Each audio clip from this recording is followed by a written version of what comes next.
Grab your headphones and settle in. Rap music has gone from street corner ciphers to sold-out stadiums, from Tupac's gritty West Coast anthems to Travis Scott's psychedelic trap spectacles. Over the past 3 decades, hip-hop hasn't just evolved. It's exploded, shaping global culture in ways no one could have predicted. Let's break down the story of American rap, how it grew, reinvented itself, and kept the beat alive. The 1990s were rap's most dramatic decade. The East Coast, led by Nas and the Notorious B.I.G., brought razor-sharp lyricism and storytelling. Albums like Illmatic and Ready to Die are still hailed as masterpieces. Meanwhile, the West Coast was all about funk-driven gangsta rap. Dr. Dre's The Chronic, 1992, Snoop Dogg's Doggy Style, 1993, and Tupac's raw, emotional anthems gave the world a new sound. Laid back but deadly serious. But it wasn't just music. It was rivalry. As Wikipedia notes, Biggie and Tupac became the very symbols of the East versus West feud. The tension turned deadly. Tupac was gunned down in 1996, and Biggie followed in 1997. 2 legends gone, but their influence eternal. By the mid-1990s, though, rap wasn't just New York versus LA, it had spread nationwide. Cities like Atlanta, Houston, New Orleans, and even Detroit started carving out their own sounds. Rap began to sound different depending on where you were. East Coast, New York, dense lyricism and gritty realism. Illmatic, Ready to Die. West Coast, California. Funk samples, smooth flows, and gangsta swagger. The Chronic, All Eyes on Me. South, ATL/Houston/NOLA. The rise of bounce, crunk, and early trap. Outkast's experimental sound, Lil Wayne and Cash Money's southern swagger, DJ Screw's chopped and screwed Houston sound, Midwest, fast, punchy flows. Eminem from Detroit Shattered Records, while Kanye West put Chicago on the map with soul samples. By 1995, rap wasn't just an American scene. It was becoming a global force. Then came the flash. From about 1997 to 2006, rap leaned hard into opulence. As one hip-hop history blog puts it, this was the grand display of wealth era. Puff Daddy's Bad Boy crew made videos with champagne and shiny suits. Jay-Z dropped hits like Big Pimpin', blending hustler tales with mogul ambitions. 50 Cent's In Da Club, 2003, dominated radio, selling over 9 million copies of Get Rich or Die Tryin'. In the South, Cash Money Records flaunted diamonds and Bentleys. Juvenile, Birdman, and a young Lil Wayne were everywhere. Even the word bling bling came from a 1999 rap hit. Hip-hop was no longer niche. It was the soundtrack of MTV, fashion ads, and the Billboard charts.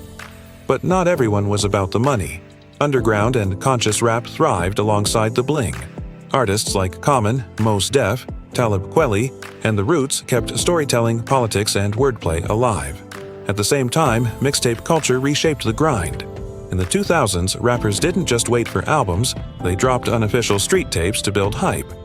50 Cent's relentless mixtapes forced the industry to take notice. Lil Wayne redefined the format with classics like Dedication and Da Drought, proving mixtapes could outshine albums. Drake built his career from So Far Gone, showing mixtapes could turn into mainstream hits. Sites like Dat Piff made this digital. By 2015, mixtapes like Drake's If You're Reading This It's Too Late blurred into album territory. CDs were dying, streams were rising, and rap adapted. By the 2000s, one sound took over: trap. Born in Atlanta, trap combined rattling hi-hats, booming 808s, and tales of the hustle. Producers like Shawty Redd and DJ Toomp laid the blueprint. T.I. called his 2003 album Trap Music, and from there, Jeezy, Gucci Mane, and eventually Future pushed trap into the mainstream. By the mid-2000s, trap was everywhere. Migos had Bad and Bougé. Young Thug stretched rap's boundaries with eccentric flows. Future turned autotune into an emotional weapon. And Travis Scott, he turned trap into cinema. With Astroworld 2018, he blended psychedelic production, festival energy, and global branding. His hit Sicko Mode alone went diamond in the US, selling over 10 million units. His concerts, complete with roller coasters and pyrotechnics, made rap an immersive experience. Meanwhile, the internet broke the industry wide open. Platforms like SoundCloud, YouTube, and later TikTok gave rise to a new era of rap stars. XXXTentacion, Juice WRLD, and Lil Uzi Vert embodied the emotional, lo-fi SoundCloud rap movement. Lil Nas X's Old Town Road, 2019, started as a meme and ended up the longest-running #1 in Billboard history. Drake became the face of streaming dominance, breaking records on Spotify and Apple Music. Rap wasn't just dominating radio, it was the internet. Today, rap is more diverse than ever. Kendrick Lamar elevates lyricism and won a Pulitzer Prize for Damn. Drake blends rap and R&B into pop megahits. Cardi B and Megan Thee Stallion brought women-led anthems to the front. Travis Scott continues pushing trap into new, surreal spaces. And the culture? It's bigger than music. Hip-hop fuels fashion, sneakers, festivals, and politics. Rolling Loud, launched in 2015, is now one of the biggest music festivals in the world. Kanye West and Pharrell Williams turned sneakers into billion-dollar empires.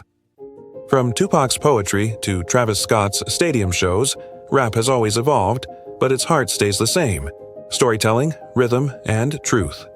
Every era brought a new sound: G-funk, bling, trap, SoundCloud, drill, and beyond. And every generation of rappers, from Nas to Kendrick, from Eminem to Lil Uzi, kept reshaping the culture. Rap is no longer just music. It's the pulse of America. And if history tells us anything, the next revolution is already cooking in someone's bedroom studio, waiting to change the game.